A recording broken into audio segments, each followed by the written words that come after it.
हमेशा चीन के सामान के बारे में एक बात तो कही जाती है कि उसका सामान चले तो चांद तक नहीं तो शाम तक। ये बात तो सुनी ही होगी कि चीन के सामान की कोई गारंटी नहीं होती है। फिर भी आज पूरी दुनिया के मार्केट में आपको चीन का सामान मिल जाएगा। गली मोहल्ले में 1 रुपए से लेकर छोटे प्रोडक्ट से एक बड़े शोरूम में 1 लाख के प्रोडक्ट तक सब कुछ बनाता है चीन। इतनी लड़ाई होने के बावजूद भी भारत चीन से लगातार प्रोडक्ट इंपोर्ट करता है और इसकी इकलौती वजह ये भी है कि चीन के प्रोडक्ट बहुत सस्ते होते हैं। अभी गलवान घाटी में हिंसा के बाद भी भारत का इंपोर्ट चीन के साथ लगातार बढ़ा ही है। लेकिन ऐसी क्या चीज है जो भारत चीन इंपोर्ट पर इतना डिपेंड है? आखिर चीन इतने सस्ते प्रोडक्ट कैसे बनाता है? और सबसे बड़ा सवाल ये भी है कि भारत और दुनिया के बड़े बड़े देश चीन जैसे सस्ते प्रोडक्ट क्यों नहीं बना सकते? आज के इस वीडियो में हम यही बताना चाहते हैं, तो चलिए शुरू करते हैं। चीन पूरी दुनिया में सस्ते माल का किंग है और किंग की गद्दी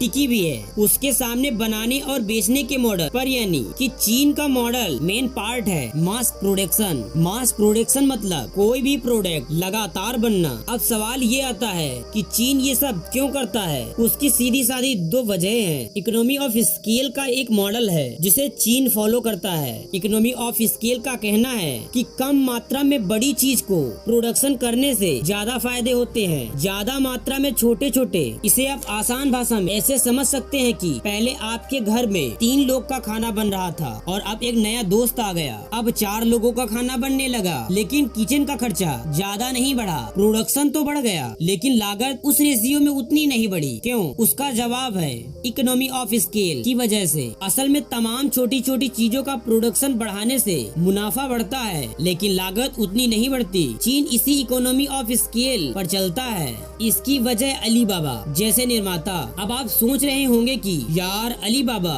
ये बीच में कहां से टपक पड़ा? तो दोस्तों, अलीबाबा के बिना चीन व चीन के बिना अलीबाबा का नाम नहीं लिया जा सकता। और चीन के पास तमाम ऐसे निर्माता हैं जो छोटी छोटी घरेलू चीजों के, टेक्नोलॉजी के कलपुर्जों के दुनिया भर में थोक विक्रेता हैं। अलीबाबा तमाम ऐसी छोटी छोटी चीजों का प्रोडक्शन भी करता है कि वो भले ही मार्केट में ना बेचे पर तमाम ई कॉमर्स साइट को बेच सके। इन साइट के जरिए पूरी दुनिया भर में वो सामान बिकता है। आज लोगों से लेकर तमाम दुकानदार तक उसे खरीदते हैं, यानी कि प्रोडक्शन चेन बना के चलते हैं। इस तरह की प्रोडक्ट चेन बनाने से चीन की भी वो समस्या हल हो जाती है कि जो मास प्रोडक्शन से इतना प्रोडक्ट बना लिया है तो वो बेचेगा कहाँ? तो मास प्रोडक्शन भी करते हैं और उसे बेचते भी हैं। लेकिन अभी भी एक सवाल तो रह ही गया। हम पहले ये देखते हैं आखिर ये माल इतना सस्ता क्यों मिलता है। इसके बाद देखेंगे कि आखिर भारत क्या कर रहा है और कि दुनिया के बड़े बड़े सुपर पावर देश क्या कर रहे हैं। चीनी माल इतना सस्ता होने की भी 2 वजह हैं। पहली वजह सस्ता लेबर कॉस्ट। इसे आप ऐसे समझ लीजिए कि अगर आपके घर के किसी ग्रामीण इलाके में या फिर छत्तीसगढ़, भोपाल के किसी इलाके में काम करते हैं और वहाँ अपने काम के लिए लेबर ढूंढेंगे तो आपको सस्ते सस्ते रेट पर मिल जाएंगे। लेकिन अगर आप वही काम दिल्ली, गुड़गांव, वाइजाग, बेंगलोर में करते हैं तो एक अच्छे खासे रेट पर इतनी आसानी से लेबर नहीं मिलेंगी और जो मिलेंगे उसके पिछले इलाकों से रेट से जमीन आसमान का फर्क होगा। पर क्यों? क्योंकि यहाँ लेबर कॉस्ट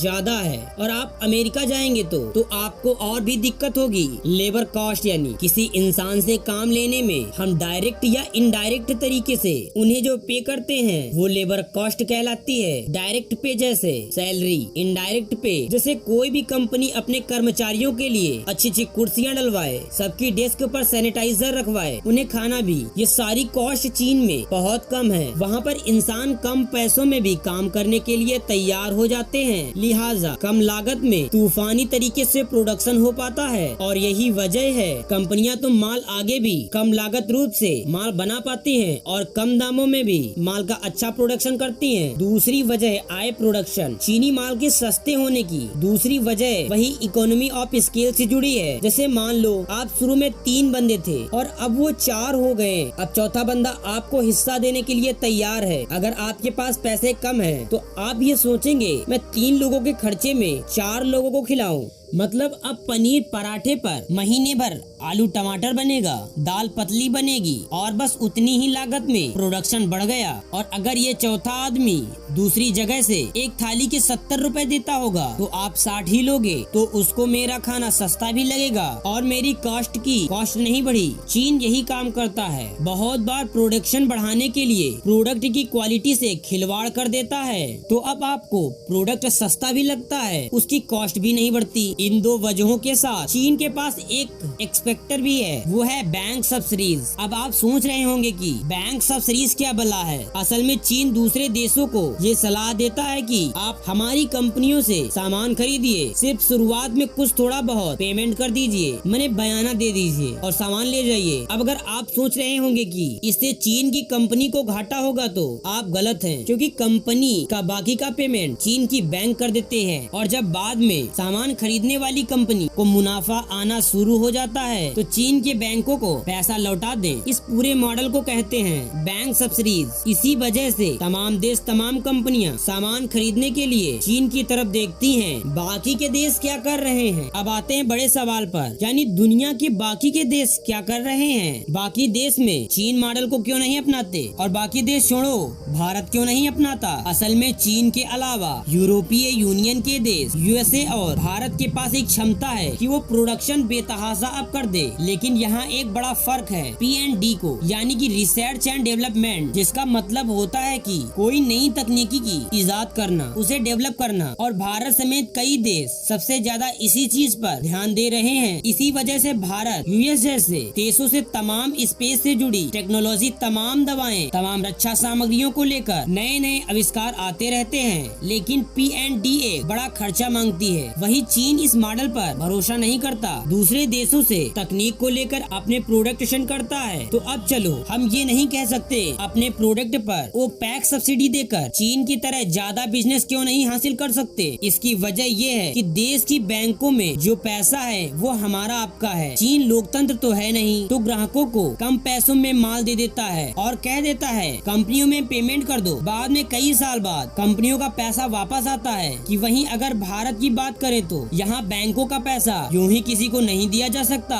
इसके लिए 50-100 फॉर्मेलिटी हैं और जो बड़े लोग पैसा लेकर भाग गए हैं उन्होंने बैंकों का तो भरोसा ही तोड़ दिया है। यहाँ तक यूरोपीय देशों ने तो पैक सब्सिडी पर बैन तक लगा रखा है। तो इन्हीं सभी वजहों से हम चीन की तरह सस्ते प्रोडक्ट नहीं बना सकते। वहीं चीन ईट स्लीप रिपीट टाइप की साइकिल फॉलो करता है, लेकिन वहीं मास प्रोडक्शन, लोकल सब्सिडी और मार्केट कैप्चर पर चीन ने व्यापार से जुड़े कई ऐसे नियम बना रखे हैं जिसे लोकतांत्रिक देश पर लागू कर पाना आसान नहीं होता और अच्छा भी नहीं होगा। इसीलिए भारत जैसे देश जब आत्मनिर्भर बनने की बात करते हैं तो इनके पास सबसे मवीद विकल्प यही बचता है कि वो अपने उत्पादों की क्वालिटी बढ़ाएं, सस्ते दामों में लोगों तक पहुंचाएं, ताकि लोगों को भी भरोसा हो सके कि ये सही है। आपको क्या लगता है, भारत प्रोडक्शन हब बन पाएगा? हमें कमेंट करके जरूर बताएं। वीडियो अच्छी लगी तो वीडियो को लाइक करें और ऐसे ही वीडियो के लिए चैनल को सब्सक्राइब कीजिएगा। मिलते हैं अगली वीडियो में।